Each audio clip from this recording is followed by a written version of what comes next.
Vanilla, it's Christmas all over the world tonight.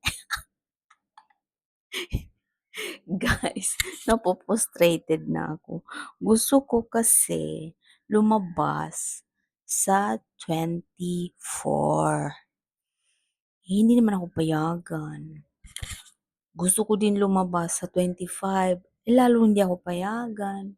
Kasi wala na akong day off. Pagkakamali ko, bakit kasi hindi ko kinuha yung 24 ang date ng day off or 25? Ngayon ko pa naisip kasi may pupuntahan sana ako, guys. Eh, diba? Di bale na lang. Next month na lang. Pag-iisipan ko, saan ako pupunta? It's Christmas all over the world. Wow, masarap ito. Ang dami kong natatanggap na mga ganito, yung mga galing Taiwan, Thailand, Japan. Kasi mahilig sila sa mga ganito. Pero kasi guys, hindi siya nagtatagal. Mabilis lang siya ma-expire. So, unlike sa Philippines, matagal yung mga expiry date mo, yung mga chocolate. Ibang country din.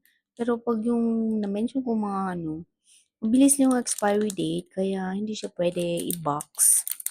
Kasi pag nasa box, matagal dumating ng Pinas, so mabilis siyang ma-expire. Baka ma-expire na siya sa box.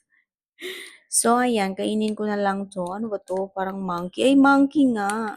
Pero paano siya basahin? Kasi hindi ko siya mabasa kasi ang sulat is different. Kanji ba yan or hiragana? Kanji ba yan or hiragana? Katakana? Eh, hindi ko alam kasi pag ganito.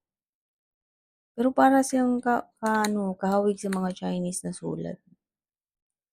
Pag nasa phone, nababasa ko. Pero, ewan ko, itry ko nga yung phone ko, palitan ang 'di ba napapalitan natin yung sa phone natin, yung language. Nakakabasa kasi ako doon. Kasi may nakikita mong so mabilis siya mabasa sa Japanese. Pero pag sa Chinese, wala kang mabasa, hindi guhit-guhit lang. So, mahirap siya basahin. Pero pag sa Japanese, ang alam ko kasi dati meron akong phone na Vodafone. So, pag magsulat ka ng message, may kanji, hiragana ba yun, katakana. Basta may siya, mabasa mo siya mabilis kasi may stroke, tapos sa baba meron siyang meron siyang alphabet.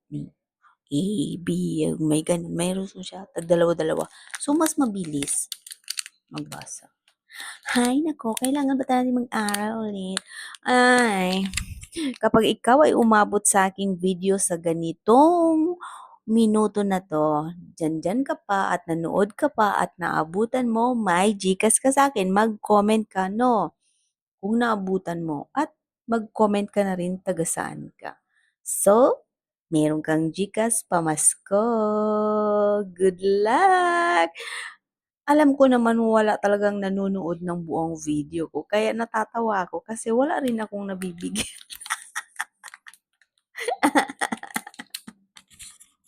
Ay, nako. Ayaw ng Gcash.